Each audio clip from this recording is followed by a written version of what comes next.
Mas paiigtingin pa ng DOH ang kanilang hakbang laban sa pagtaas ng kaso ng leptospirosis sa bansa. Samantala, pagkakaroon ng access ng bawat Pilipino sa serbisyong medikal isinusulong. Narito ang report. Sa harap ng pagtaas ng mga kaso ng leptospirosis, plano na ng Health Department na mas paigtingin pa ang mga hakbang para di na umakyat pa ang bilang ng mga natatamaan ng naturang sakit, lalo na tuwing may baha. Sa programang Malacanang Insider, sinabi ni Health Secretary Ted Herbosa na target ng DOH na makipagtulungan sa mga lokal na pamahalaan para mas mapaigting pa ang solid waste management sa bawat komunidad. Malaking salik kasi anya ang mga basura na kadalasang pinagbabahayan ng rodent population gaya ng daga sa pagkalat ng kaso ng leptospirosis. It's really pushing for very good solid management, especially before the rainy season and the floods. You see piles of garbage in every corner in most of the communities. And then when the flood waters come, all this garbage disappears. They're in the flood waters. And they all had rats that actually populate and eat them. So when solid waste management is poor, the rodent population numbers increase. When the rodent population numbers increase, leptospirosis cases will increase. Nakatakda rin anyang magkaroon ng kolaborasyon ng DOH at DepEd para masimulan ang pagtuturo sa mga eskwelahan ng health literacy.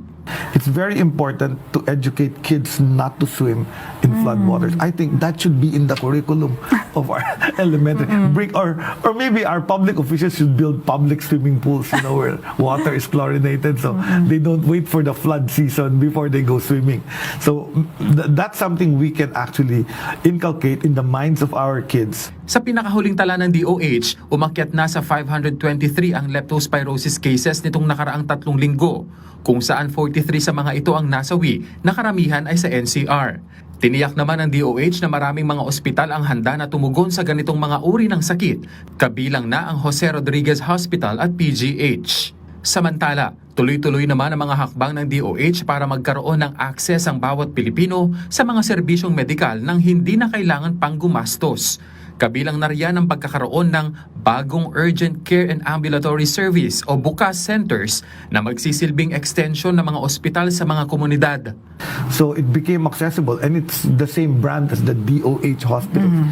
So immediately after we launched the first one in March 6, we now have 28 all over the country, and that was my initial goal. I only wanted to build 28 BUCAS centers for the 28 million poorest. Of course, it's not enough, but I wanted to start. Inaasahan pa na madaragdagan ng naturang mga ambulatory center dahil nagpaabot na raw ng kahandaan ng Kongreso na pondohan ang naturang programa. We're starting out in areas that are third class, fourth class, fifth class municipalities, those that are really poor. So making sure that healthcare is also there through our big hospitals.